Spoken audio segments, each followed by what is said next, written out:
All right, 15 seconds. So, pause, right? Believe it or not, Brian and I didn't compare notes before we got started this morning. This was about pausing for about 15 seconds and taking it all in. The saying goes, the destination is only as beautiful as the journey. So we pause and enjoy our journey.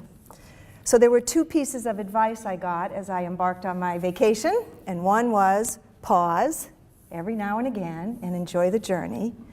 And the second part was, at least once during the trip, do something you wouldn't ordinarily do. Now for me, the whole trip was something I wouldn't ordinarily do, but there is one particular thing that I will share with you in a bit about that. But those two pieces of advice to me seemed relevant, whether we're talking about traveling or working or just going about our everyday living, is to pause every now and again, take it all in, enjoy the moment, and the second of stretching yourself, kind of getting outside your comfort zone, maybe doing something that you wouldn't ordinarily do. So, speaking of things I wouldn't ordinarily do, I'm going to try my first presentation on an iPad.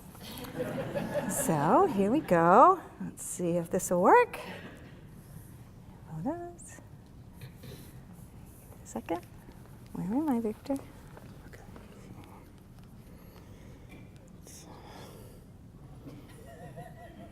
Why did it go off? There it goes. Okay. All right, there we go. All right. So good morning. What a terrific turnout this is. I know it's a very busy time of year. It's a hectic time at the end of the semester. It's a hectic time in the holidays. Preparations and the cooking and the packaging and the shopping and the wrapping and all of those kinds of things. So it's encouraging to see so many of you would take time out to be part of this program. And I think in many ways, metaphorically, this morning is your 15 seconds, right? It's taking some time out to pause and to take care of yourselves. And maybe also the second part of the advice that I got of doing something you wouldn't ordinarily do, so something different from your everyday work. So you're already following the advice that I was given. So Holly asked me to kick off today's program by talking about my recent trip to Peru and how it brought some renewed sense of energy and engagement for me. And what could be more fun than to have a captive audience for my slideshow? So this will be pretty cool. Not quite sure that modern-day podiums are built for iPads and my notes, but we'll work our way through it here. I brought lots of props, so. Okay, let's give it a try. So here I am at the beginning of the Inca Trail, and we'll talk more about that in a moment. First, a little bit more background about me. So I am fairly disciplined about taking vacations. I love my job, I love my work, and I love to take time off. So I try to enjoy every minute that I can. The very first professional reference I got was from an MBA advisor, a faculty member who I became very close with. And I remember he said in my reference, works hard, plays hard. And I thought at the time when I first read it that that was quite a compliment, and I've come to realize it's probably pretty accurate too. So, and other than my honeymoon, which was over 30 years ago, I have never taken a 2-week vacation. I always take my vacations 1 week at a time. Now, I cram a lot into a week, but they've always been 1-week vacations. So, and I do have a history of stretching myself. And these I spread out. Maybe every 4 or 5 years I've taken a crazy kind of vacation. So one time I went whitewater river rafting. Any whitewater river rafters? If you know, river rafting is rated in a series of classes, and they rate them 1 to 6. And 1 is a relaxing way to spend the day in calm waters. And 6 is defined as an ultimate extreme. So I didn't quite go 6. I did 5, which is defined as large, complex, gushing rapids, twisting and spinning to deliver the consummate adrenaline rush. That was one vacation.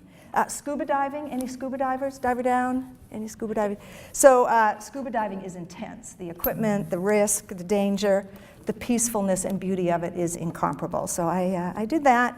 My favorite place to vacation, some of you might have heard me speak about this. I talked at an EAN conference a couple years ago. My favorite place to vacation is Montana. I have family there. I have friendships there that go back 40, 50 years. We have a group of girlfriends. We go horseback riding. We go in the backcountry wilderness of Montana. I do not ride horses, you have to know, except when I take these trips, maybe for a couple of days every few years. And I have come to respect. Horses are big, they're scary, but we have a great time. It's good fun. It's good fun.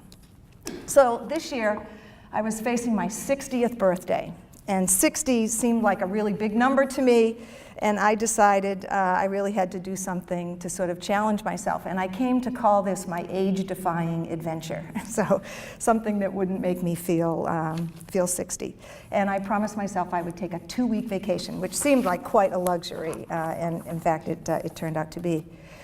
So unlike many people who plan to go to Machu Picchu and the Inca Trail, you know, they plan their whole life for this adventure, I just sort of randomly stumbled upon it. It wasn't something I sought out to do.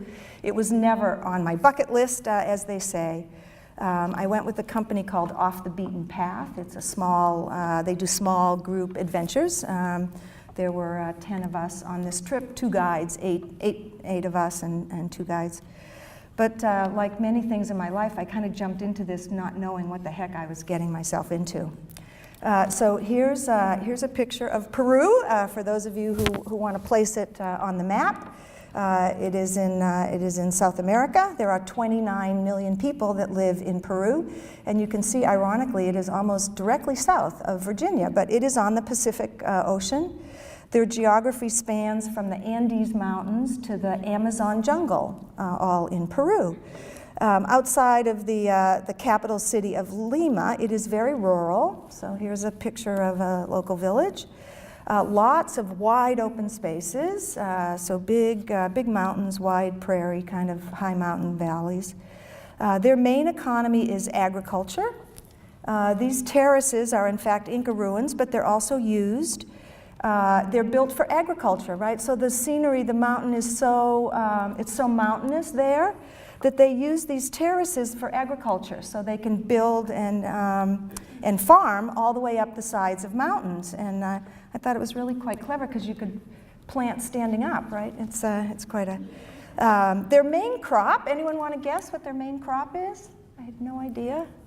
Their main crop is potatoes. Who'd have thought?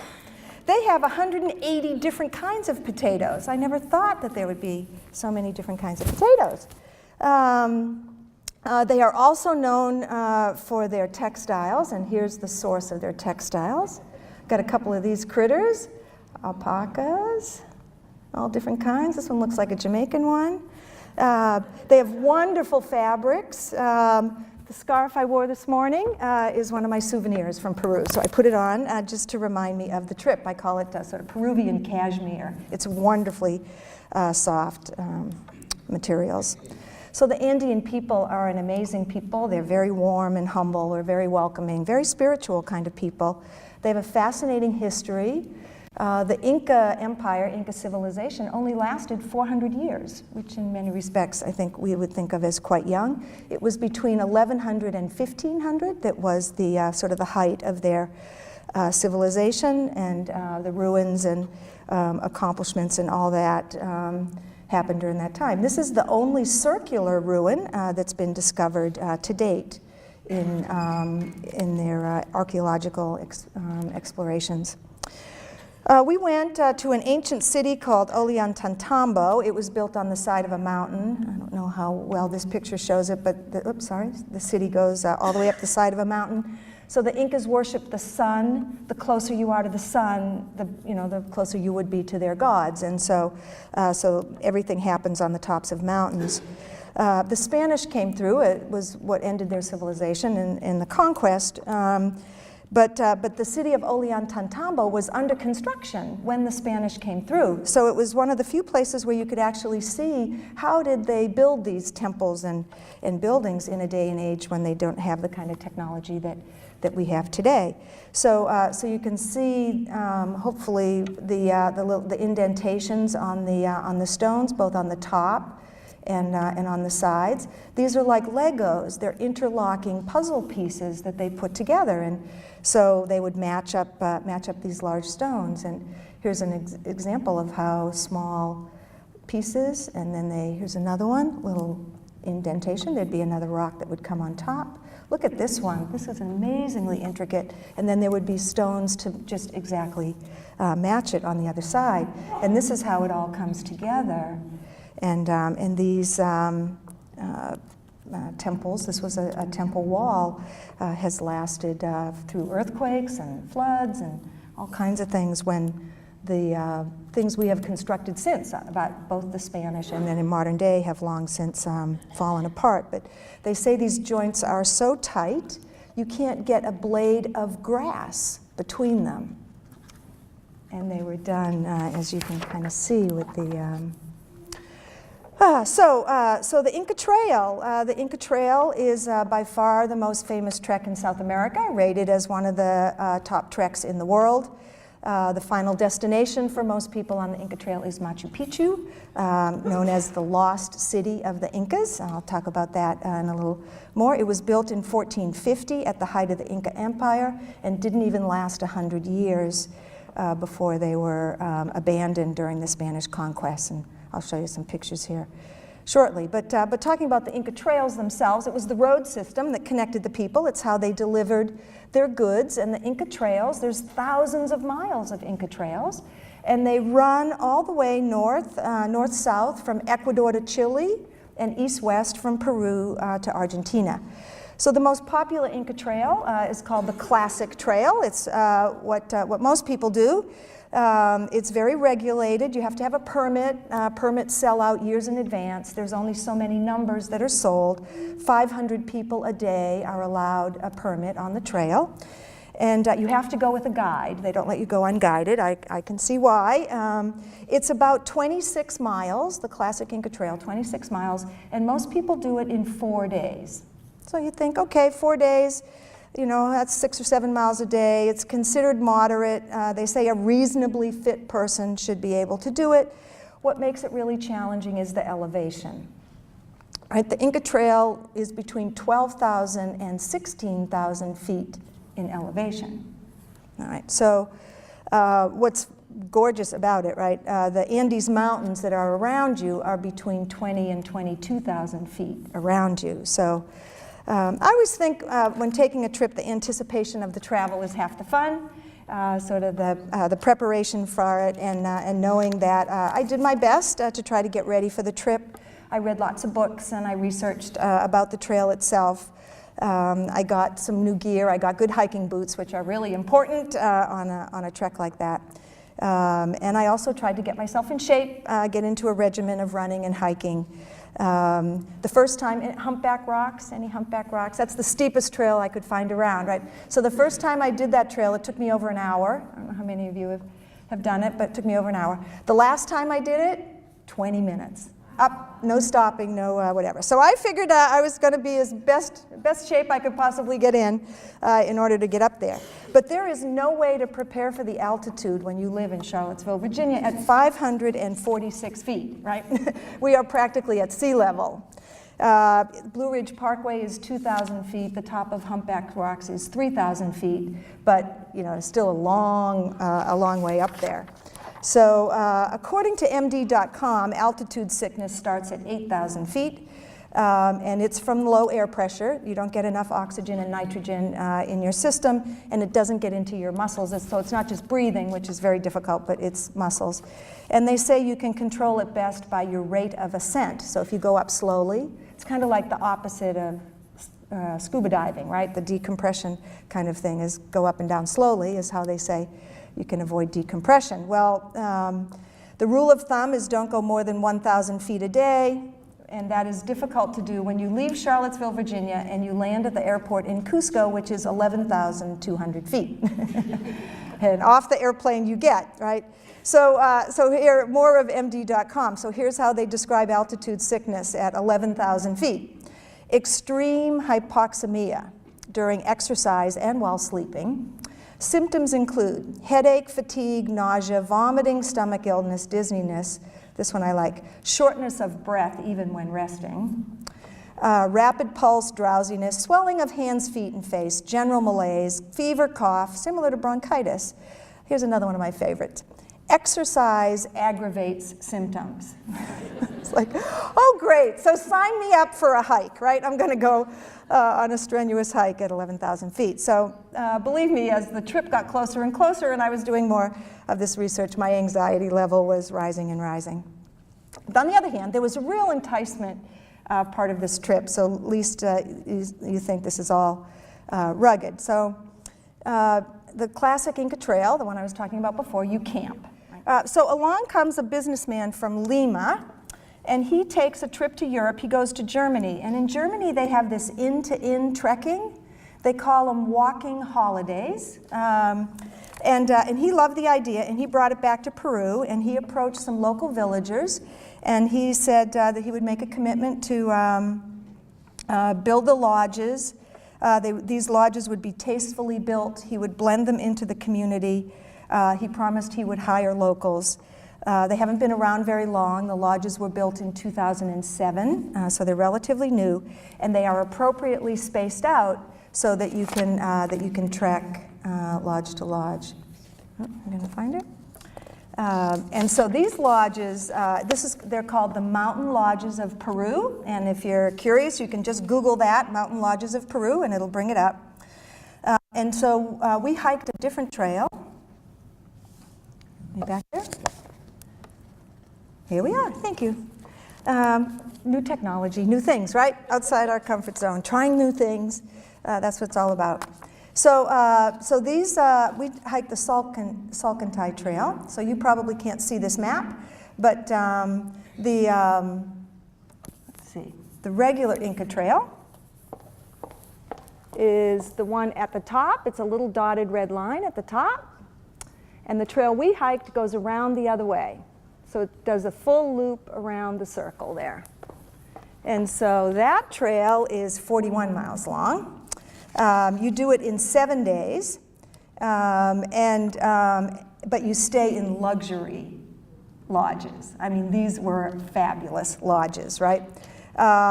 So rustic, but they had hot tubs, massages, gourmet food, good wine. I mean, at the end of the day, it was the right place to end up, I have to tell you. So from their website, Mountain Lodges of Peru describes this journey. You will traverse across magnificent mountain passes, enjoy enormous snow-capped peaks, see nature in its purest form, explore 15 different ecosystems, from beautiful mountain scenery, lush cloud forests, subtropical jungle, and stunning Inca ruins. Soar with condors at 15,000 feet, walk the footsteps of the ancient Incas, cross the paths of the indigenous Andean people, absorb the peace and tranquility of mystical mountains. Test your limits with invigorating hikes, and at the end of the day, be pampered with hearty meals, hot showers, and starlit skies. Now that's what I'm here to tell you about. It was all that. It was absolutely fantastic. And yet it was grueling. I mean, I never worked so hard at having fun in my life. The longest day we hiked was 9 miles. And that was also the day where we did the most elevation climb. We went 2,000 feet up. The highest point we reached on the trail was 15,200 feet. It was spectacular. But that same day, the day we went 2,000 feet up, we went 3,000 feet down to the next lodge. So it was a grueling day, and going down is actually as difficult on your legs and such as going up. But remember that advice I told you about pausing for 15 seconds to take in your surroundings? Well, I will tell you, I did a lot of pausing that day. It was exhausting, but exhilarating. It was terrifying, but thrilling, physically demanding, emotionally uplifting. I mean, the beauty was awesome. The scenery was breathtaking, and I say breathtaking both sort of literally. because you can't breathe at that altitude, but figuratively, just absolutely spectacular. So, and you know, I've spent a fair amount of time out west. Most of my professional career is in the West, and I consider myself a kind of Rocky Mountain snob, right? I think the Rocky Mountains are just beautiful, but I have to tell you, the Andes are amazing. You could stack 2 Rocky Mountains on top of each other in order to get the Andes Mountains. So this is a look back on our hike, looking in fact down to the lodge on the first day. But there are glacier lakes. These are the headwaters of the Amazon. We actually hiked all the way down to the Amazon. Just snow-capped peaks. Avalanches. We saw 2 avalanches while we were on the trail. These are just some scenery shots. It was well. So here you go. The day that we hiked. This is on the way up to the summit. It was really cold up at the top. It was windy and cold. I can tell in my pictures as I go through them by how many clothes I have on. So, you know, start the day in a tank top and shorts, and as you go along the trail, you can see here I'm starting to bundle up. By the time we got to the summit, I had every piece of clothing on, and I was still cold. But so you dress in layers. Here's one of the avalanches that we saw. So here I am at the top. This is at the summit, and like I said, this is like everything I own I had on. And then that same day, as we started down the other side, this is my brother, by the way. I went with my brother. As we started down the other side, look at the peak of that mountain. Is it gorgeous? The terrain starts to change right away. I mean, you can just tell that you start to get into this green lush. That's a condor. I caught a picture of a condor up there in the. But you can see it's starting to get really tropical, and this is the same day. You just go from one ecosystem to another in an amazing period of time. And so we went from high swept winds, snow, these mountain passes, to the most beautiful flowers you could imagine in the jungle. And I have a bunch of flower pictures: hibiscus, orchids. Limes, lemons, citrus, melons, and we were just up in the mountains. It's just an amazing contradiction. Here's another one. So I've got, this is a melon. It's kind of hard to see. It's up in the right-hand corner. There's oranges up on the left and a big old melon. Trees all combined. This is an avocado tree. And all happening at the same time.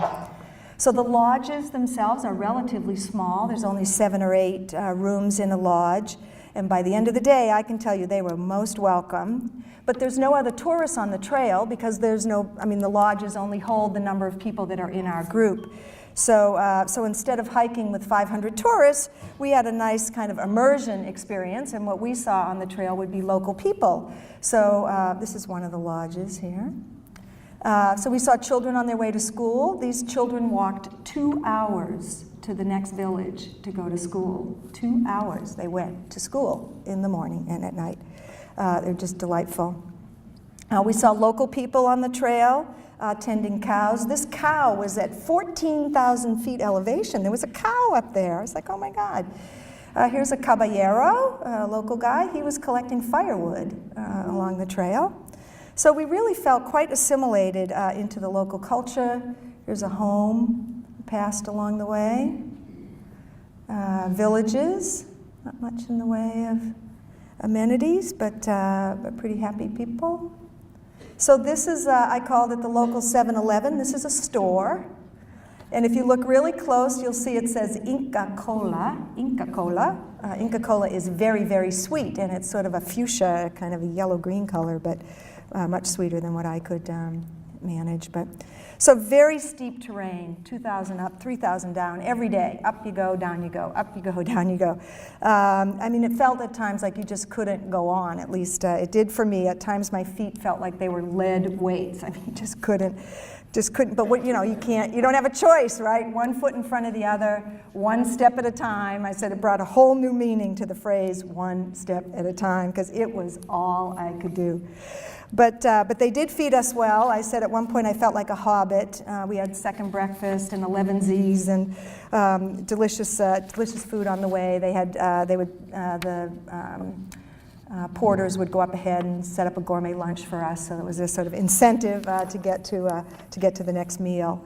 But I hiked trails and I did things I never thought I would do. I mean, I have to tell you, this was sort of Indiana Jones style. Those swinging bridges with planks missing, that kind of stuff. Raging rivers. This is one little bridge that I stopped to take a picture of. These logs were loose, by the way. They weren't put down. It was intense, but what are you going to do? You're out in the middle of nowhere. You can't not go across. And then ultimately, you arrive in Machu Picchu. So this photo, you can't tell it's Machu Picchu, but I can tell this is the first sighting that we had of Machu Picchu from a distance, right? So we were pretty far away at this place, but it is sheer magnificence. The day we got there was a little bit cloudy. It's a wonderful place. So someone advised me to keep a journal along the way, which I did, and I had great fun in my journal. But I thought I would just read a little bit of a section of when we arrived to Machu Picchu. It says, "It's so awesome, words can't capture it.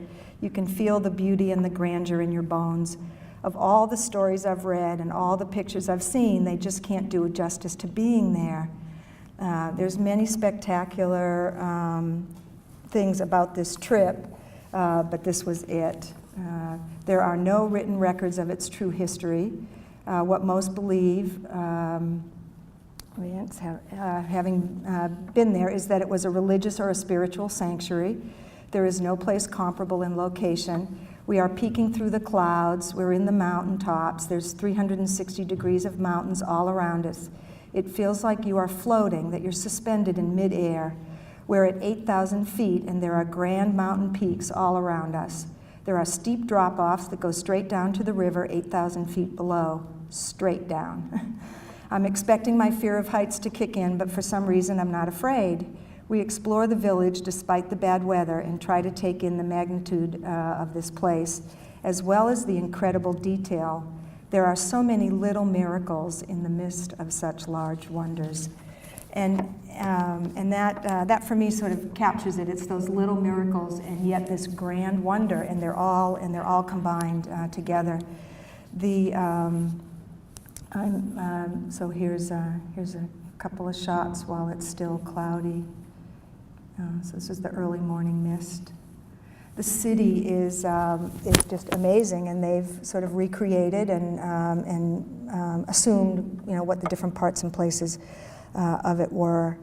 But it is a World Heritage Site, so from UNESCO we have that in common. I mentioned before that they worship the sun. This is their Temple of the Sun. It's the rounded version that's there, and there are two windows in the temple. One is directly positioned to the winter solstice, and one is directly positioned to get the summer solstice. I mean, the level of detail there is amazing. This is the temple from a different direction. It's built on a rock. The bottom part is a rock, and the top is that Lego kind of interlocking pieces that you saw in one of my earlier pictures. So the second piece of advice, I'll try to wrap up here my comments. I mentioned, our pausing and enjoying for 15 seconds, which I did frequently along the trail, mostly because I couldn't breathe. But the second was doing something that you normally wouldn't do. And as if I said this whole trip wasn't something I normally wouldn't do. But here's some more Inca steps. How many more steps? Here we go. So this is the classic picture that you often see in the travel brochures of Machu Picchu. And that mountain in the background that you see, that's sort of a thumb-shaped mountain that's sticking up there in the middle of the photo, is called Huayna Picchu, means little peak. And there is a trail that goes up the top of Huayna Picchu. It's 1,200 feet. It goes straight up, and it's Inca steps. It's like those steps in my earlier picture here. There's steps all the way up. Legend has it that a high priest lived at the top of that peak, and there is sort of remnants up there of a building. And the legend is that every morning at sunrise, the local virgins would walk up to greet the sun at sunrise, and that would be the signal of their new day. And so there is an option when you are visiting Machu Picchu to actually climb Huayna Picchu. Now, I am deathly afraid of heights. I don't climb ladders. I get weak at the knees and sick to my stomach at heights. And so here I was, you know, what the heck, right? I've come this far, I've crossed raging rivers, I've done it all. Why stop now? So up Huayna Picchu I went. And I am so glad I did that. I mean, I just can't tell you how I felt. So it is so steep that the steps are in your face. I mean, that's how steep it is. It would be sort of the ultimate in an aerobic step machine or something. But their feet were small. The steps are short that way, but tall in many places. So you're really climbing, and it goes straight up. I mean, you can just see from this picture. And it drops off about 8,000 feet. Like I said, there's the river below. So. This is a picture at the very top, and I like this picture because you could kind of see some of the steps as best you could. I was not taking pictures at the time. I have to tell you, these are not my pictures. It was all I could do to get up there. My heart was beating out of my chest. It was really quite thrilling. And the only thing about going up is you gotta come down. And coming down that. So at least when you're going up, you're facing the steps, right? You can't sort of quite see the folly except when you stop and look around what's around you. But coming down, boy, there's no avoiding. You are just right out there. So I was frightened and overjoyed at the same time. But I was so proud of myself for doing that, just because it was such a sense of accomplishment for me, given that I sort of overcome that fear. So close it off here. There I am at Machu Picchu. A unique, really once-in-a-lifetime experience for me. And I'll tell you what I brought back from those trips is, whether you're traveling or working or in your everyday life, is not to miss the opportunity to really challenge yourself. It's scary, no doubt about it, but also a real sense of exhilaration and accomplishment. It's hard to beat.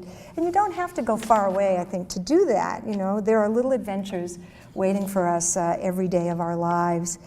So I invite you to borrow the two pieces of advice that I got, the pausing for a few seconds every now and again, just to take in the surroundings and enjoy what's around you. I know especially this time of year, again, there's lots going on, and but let us not miss, I hope, those little moments, the little details that really make large wonders possible. And so use those kind of 15 seconds for appreciation and joy, and hopefully to inspire yourselves. And then that second piece of advice is, whether you're traveling or working or just going about your everyday businesses, do something that you wouldn't ordinarily do. A great quote I found by Neil Donald Walsh was, "Life begins at the end of your comfort zone." So don't be afraid to get out of your comfort zone, do something that you wouldn't ordinarily do, and find, I hope, the same kind of joy and pleasure that I did. So thank you for being such an attentive audience. It was wonderful of you to listen to my stories. I want to thank you all for taking your time out, even to participate in a program like this. So sharpening your saw and finding your own sense of purpose and rejuvenation. Just by being here, it says that you've made that a priority and made that important. And I know Holly is here somewhere. Here she is. I want to thank Holly for organizing such a wonderful event. And I hope you enjoy the rest of the program in the holiday season.